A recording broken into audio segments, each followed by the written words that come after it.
Halo semua, saya Cindy Venesia Ginting dengan mata kuliah Belajar dan Pembelajaran. Pada kali ini, saya akan mengangkat materi pada pertemuan keempat, yaitu prinsip dan motivasi belajar. Di sini, prinsip-prinsip motivasi belajar yang dapat diterapkan dalam proses pembelajaran ada 4 bagian yang akan kita bahas bersama-sama. Yang pertama itu adalah attention atau perhatian, yang kedua adalah relevance atau relevansi, yang ketiga confidence atau percaya diri, dan yang terakhir adalah satisfaction atau kepuasan. Nah, pada podcast kali ini kita akan membahas satu persatu dari mereka yang nantinya boleh kita pergunakan dalam menguatkan atau mendorong motivasi peserta didik dalam belajar dalam mengikuti pelajarannya sehari-hari. Selamat menyaksikan. Baiklah, langsung saja kita masuk pada bagian pertama yang akan kita bahas hari ini, yaitu attention. Attention adalah perhatian. Semua kita tahu bahwa attention itu adalah perhatian. Nah, bagaimana attention atau perhatian itu boleh mendorong motivasi peserta didik dalam belajar? Mari kita simak bersama-sama. Perhatian peserta didik muncul karena didorong oleh rasa ingin tahu mereka yang dalam. Oleh sebab itu, rasa ingin tahu ini perlu mendapat rangsangan, sehingga peserta didik akan memberikan perhatian selama proses pembelajaran. Nah, rasa ingin tahu tersebut dapat dirangsang melalui elemen-elemen yang baru, elemen-elemen yang aneh, yang tampil beda dengan yang sudah pernah ada.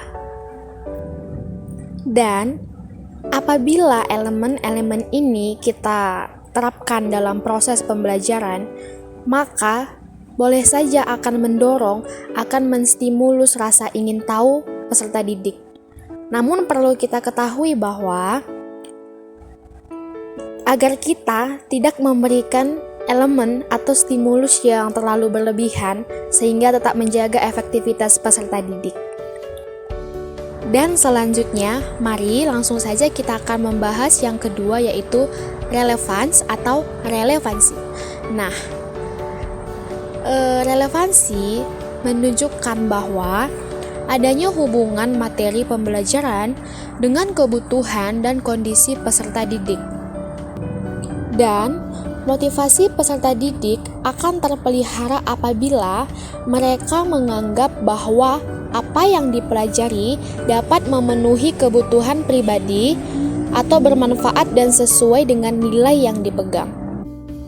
Dan perlu kita tahu bahwa kebutuhan pribadi itu dikelompokkan lagi dalam 3 kategori, yaitu motif pribadi, motif instrumental, dan motif kultural. Nah, motif nilai pribadi itu mencakup 3 hal. Yang pertama, kebutuhan untuk berprestasi, yang kedua, kebutuhan untuk berkuasa, dan yang ketiga, kebutuhan untuk berafiliasi atau hubungan. Nah, sementara nilai yang bersifat instrumental, yaitu keberhasilan dalam mengerjakan suatu tugas, dianggap sebagai langkah untuk mencapai keberhasilan lebih lanjut. Sedangkan nilai kultural, yaitu apabila tujuan yang ingin dicapai konsisten atau sesuai dengan nilai yang dipegang oleh kelompok yang diacu peserta didik, seperti orang tua, teman, dan sebagainya. Dan selanjutnya, langsung saja kita masuk pada pembahasan yang ketiga, yaitu confidence atau percaya diri. Nah, kita semua tahu bahwa confidence itu adalah percaya diri. Dan pembahasannya kali ini adalah merasa diri kompeten atau mampu. Saya rasa merupakan potensi untuk dapat berinteraksi secara positif dengan lingkungan.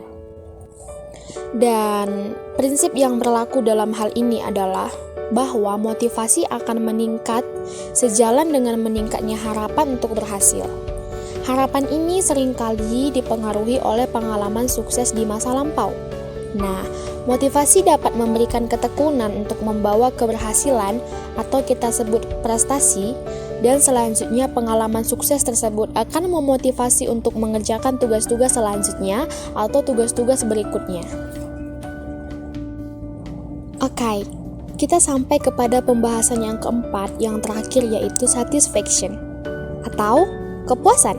Nah, keberhasilan dalam mencapai suatu tujuan akan menghasilkan kepuasan, karena kepuasan mencapai tujuan dipengaruhi oleh konsekuensi yang diterima, baik yang berasal dari dalam maupun luar individu. Nah, untuk meningkatkan dan memelihara motivasi peserta didik, dapat menggunakan pemberian penguatan berupa pujian, pemberian kesempatan, dan lain sebagainya. Baiklah, dan kesimpulannya yang boleh saya angkat, yang boleh kita simpulkan pada pembahasan kita kali ini, yaitu dalam melaksanakan setiap tujuan belajar, hendaknya tetap diikuti dengan motivasi yang berasal dari dalam atau intrinsik, dan juga motivasi yang berasal dari luar atau ekstrinsik, sehingga setiap target dapat tercapai, khususnya dalam menambah pengetahuan dan untuk mengubah tingkah laku ke arah yang lebih baik. Sebelum saya menutup pembahasan kita kali ini, saya ucapkan banyak terima kasih buat teman-teman semua yang sudah menyaksikan, dan sampai jumpa.